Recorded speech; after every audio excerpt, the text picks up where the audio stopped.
जलाल चांडे जो एक नायाब वाक़े के बारे में जो सांघड़ जो वाक़ो है दोस्तों।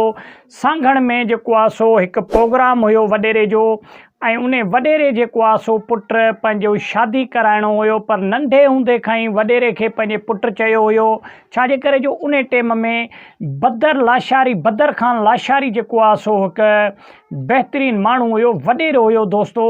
उन जी औताक उन जी हाक हलंदी उन टाइम ते। त पोइ उन जो पुट जॾहिं जवान थियो, उन जी शादीअ जो वारो थियो त उन पंहिंजे पीउ खे चयो त बाबा शादी मुंहिंजी भले करा, लेकिन मां घुराईंदुसि पंहिंजे शादीअ ते जलाल चांडे खे। राग मौसीक़ी थींदी, मुंहिंजा दोस्त आहिनि ऐं मुंहिंजा जेके ॿिया संगत साथ वारा आहिनि उहे चवनि था त राग रूप बि थिए। त पोइ उन जे पीउ उन खे चयो बाबा ॿिया बि फ़नकार खोड़नि, इन खे छो घुरायूं, फुल शहर ॾाढा परे आहिनि ऐं इहो जेको आहे सो हिकु मशहूरु फ़नकार आहे, इन जो टेम बि ॾाढो ॾुखियो मिलंदो।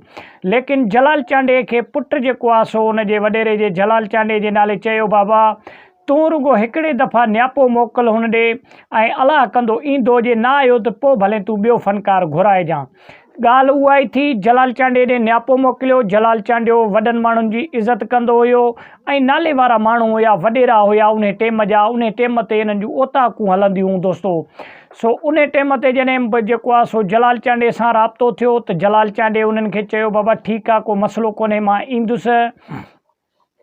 त जॾहिं जलाल चांडे हा कई शादीअ में ॻाइण जे लाइ, त पोइ छोकिरो जेको आहे सो मोड़ ॿधी आयो। पोइ छोकिरे चयो भाउ हाणे मौलवी घुरायो, भले निकाह पढ़ायो। पोइ जलाल चांडियो हितां जॾहिं निकितो फुल शहर मां दोस्तों, त उते मग़रिब जे टाइम ते जलाल चांडियो पुॼी वियो हो ऐं जलाल चांडे जी माण्हू इस्तक़बाल जे लाइ माण्हू बीठा। जॾहिं बि कंहिं बि तर में माण्हुनि खे ख़बर पवंदी त हिन शादीअ में जलाल चांडियो थो अचे, त तर जा ओस पास जा माण्हू टोटल तयार थी कपिड़ा लटा पाए करे, सेंटूं हयूं पाण खे ऐं कंगा तेल फुलियल करे, ॿाराड़ी जो दौर हूंदो दोस्तों। ॿाराड़ी जे माण्हुनि वटि कमकार पंहिंजा छॾे करे जेको आहे सो हुन प्रोग्राम में जलाल चांडे खे ॿुधण जे लाइ ईंदा हुया।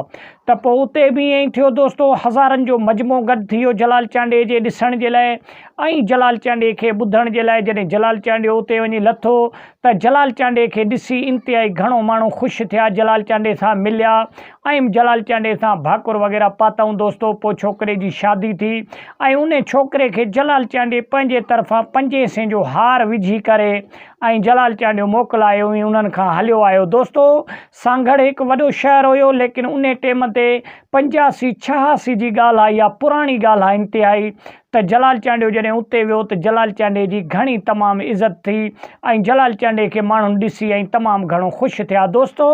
जलाल चांडियो हिकु नायाब फ़नकार हुयो सिंध जो ऐं जलाल चांडे जे विछोड़े जी जेको आहे सो अॼु ताईं बि केर बि हाक भरे न सघंदो दोस्तों, खाल भरे न सघंदो। छाजे करे जलाल चांडियो हिकु भलो इंसानु हुयो ऐं जलाल चांडे पंहिंजे दौर में जेको आहे सो खोड़ सारा फलाही कम बि कया।